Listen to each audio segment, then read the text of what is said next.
Have you ever been totally fine with your planner and then new planners start getting released and you start wondering if those ones would be better for you, so you start spending money or wondering if you should spend money, only to realize that your old planner was great, you just got distracted? If you have, this video is for you. And if you haven't, why are you lying to yourself? Hi everybody, today I am going to be talking about ways to fall back in love with your planner to keep you from buying unnecessary ones. I have done a number of consumerism videos here on YouTube specifically designed around the planner community, and I have mentioned on more than one occasion that I have ways that I try to re-fall in love with my current system when I start feeling like I want something new, to really see if I do want something new, or to just be like, no wait, mine is great, I just was a little bored, or whatever the case may be. A lot of you have asked me to talk about that, and that's what I'm gonna do today. So first of all, I'd like you to picture in your mind that it's planner launch season. Imagine that you are lusting after the new releases, and you're like, should I bust the old wallet out? Should I use that fun Affirm payment plan situation? What should I do? Because I want the new shiny. Well, what I want you to do is take a second and stop. And I want you to ask yourself, do I want this because I'm actually going to use it? Or do I want it because it's the new shiny object that 8,000 influencers are all releasing content about at the same time on Instagram because that's the launch plan? Do I want this because of marketing, or do I want this because it actually will work for me? Ask yourself that. And most importantly, try and be honest with yourself. Like, honesty is the key here. If there is even a chance that you are lying to yourself about it being the new shiny, I want you to do the things we're going to talk about in this video regardless of what your answer is, because you're probably a dirty liar. Now, if you really do honestly think that your planner's not working for you and this new shiny object might actually help you, then by all means, if it's in your budget and it's in your money spending purview, then buy it and fucking use it. Don't buy it and put it to the side. Buy it and give it a good use. I always recommend that you give yourself at least a couple of months in a new planner if you're really honestly trying to give it a good try before you know whether or not you don't like it or not, because it can often take time. Like Garth says in Wayne's World, it's like a new pair of underwear. At first they're kind of like uncomfortable, but then they become a part of you. It's the same with planner. But if it is just the new shiny and you don't think you actually are going to use it, you just want it because of marketing, then here is a quick, well, it's not quick in terms of time, but it's quick in terms of my time to talk to you about it, checklist of things that you should do, and I suggest doing these things in order. The first thing you need to do is go back to basics. Like, think about it as like BP, before planner. Go way back to when you just had a scrap of paper and a pen and you would make a to-do list. Go that far back. Spend a week only using like a daily to-do list on like a legal pad or a scrap of paper with a pen. No washi tape, no lettering, no color coding, no fancy pens, no fancy anything. Just a fucking Bic ballpoint pen and a yellow legal pad, and use that to help you get through each of your days. Basic to-do list, 7 days, just like the ring. Now, usually for me, when I do this, one of two things happens. Either it's like hella refreshing and I just do that for a while. I just keep doing it for a while, which has happened on multiple occasions. I love basic to-do lists. I said in a recent phone call I was on that checklists are my love language. Pretty sure that was also the quote I did in my bullet journal. Yeah.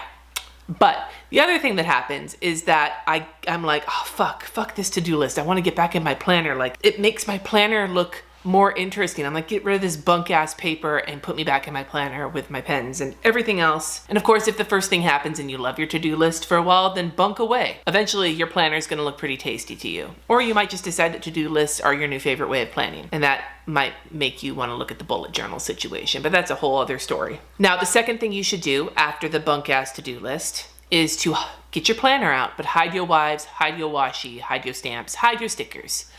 You're gonna do the same thing, pen only, but you're gonna do it in your planner. But you're not gonna fancy it up. No lettering, no doodling, no nothing, just writing shit down in your planner and using your planner every day. Now you may wonder, Cindy, why do you want me to do this? Why are you forcing me to not do the creative parts of my hobby that I love? The reason I'm having you do this is to remind you that the heart of planning is the plans. Those are the things that ground the whole planning experience. Now, some might say that the decorating and the fun, that's the point for them. And that's totally fine. But if you're struggling with your planner because it's not working in your life, then you need to get back to the reason why you're using a planner in the first place.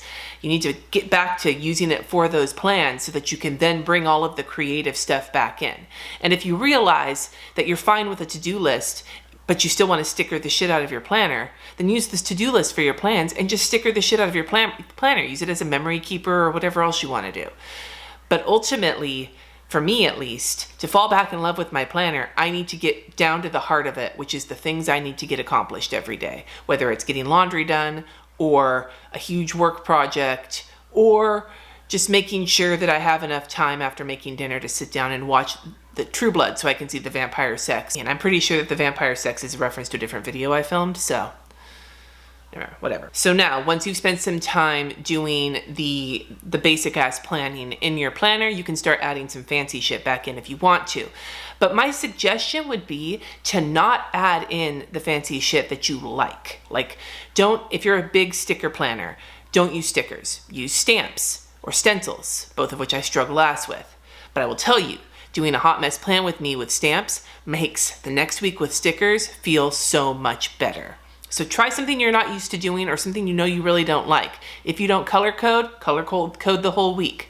If you are a no white space planner, leave hella white space, or vice versa. Do something that's normally super opposite to what you usually like to do when it comes to fancy shit in your planner. You may wind up finding that you like it. Or if you're like me, it may just make you really want to get back to the thing that you really like doing. You've probably at this point spent about 3 weeks in your 3 weeks planning shit out without using in your regular routine, almost a month. You want to think to yourself, does the new planner look super shiny, or does your old planner, your old method of planning look super shiny to you? And then you can start doing things the way that you are used to doing them, the way that you love doing them, and you might incorporate some of the things that we've talked about because you've discovered new loves.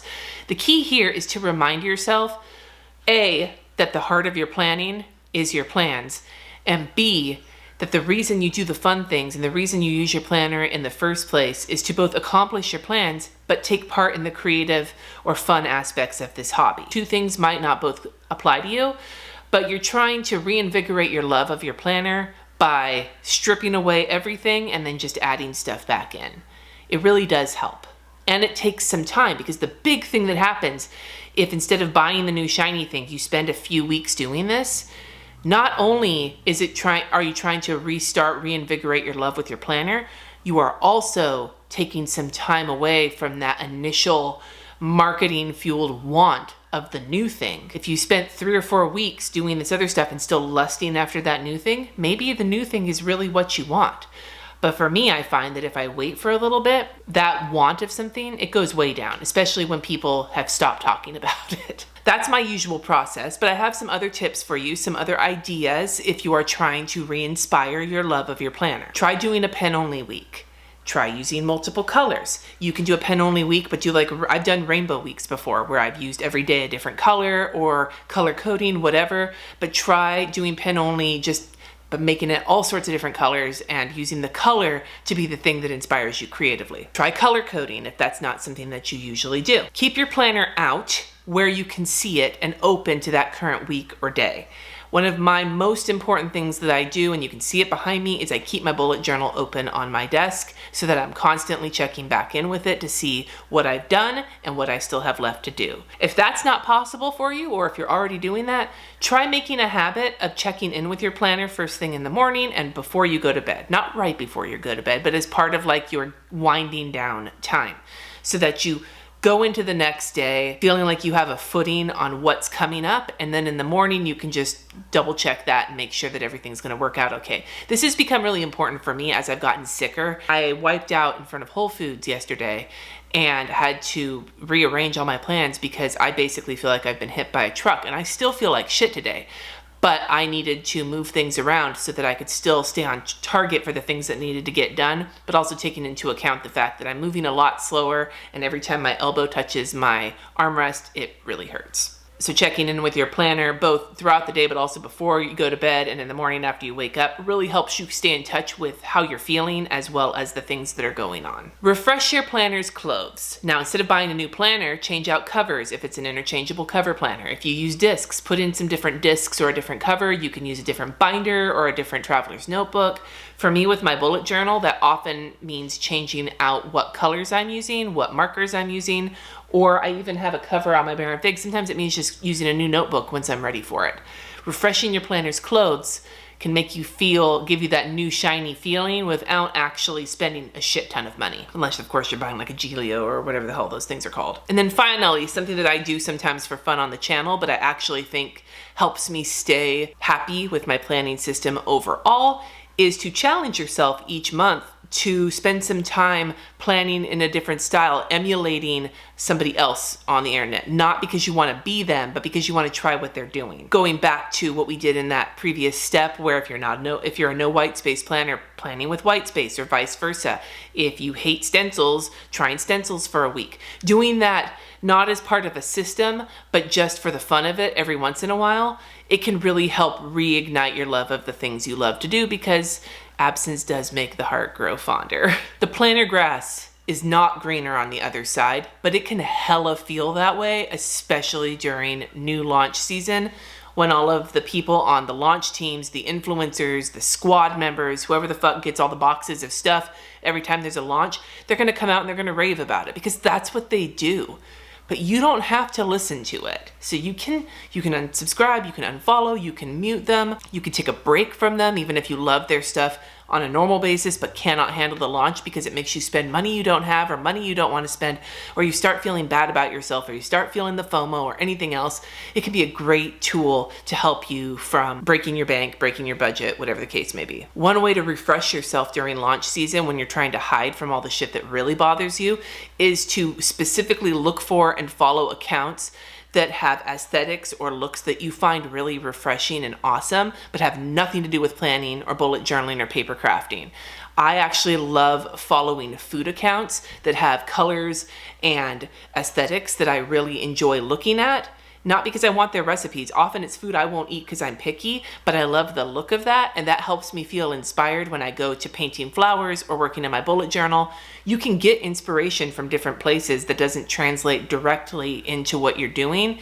It might just be a vibe. By doing that, you'll find new accounts that you're excited about. You'll be able to take a break from the accounts that are hard for you, and then you can go peek back in and see if they've settled down. You can go back to your normal broadcasting with some new fun stuff added in. And remember, anytime you start feeling that new shiny syndrome, that FOMO, where you feel like your planner's not good enough and you need something new and you can't figure out why, remind yourself that the grounding of planning is in the plans. That's the most important part. Not the planner you buy, not the leather cover that you get, not the stickers that you use, none of that. It's the plans. That's where it starts, because that's your life. It's your life in these books, and your life is worth something.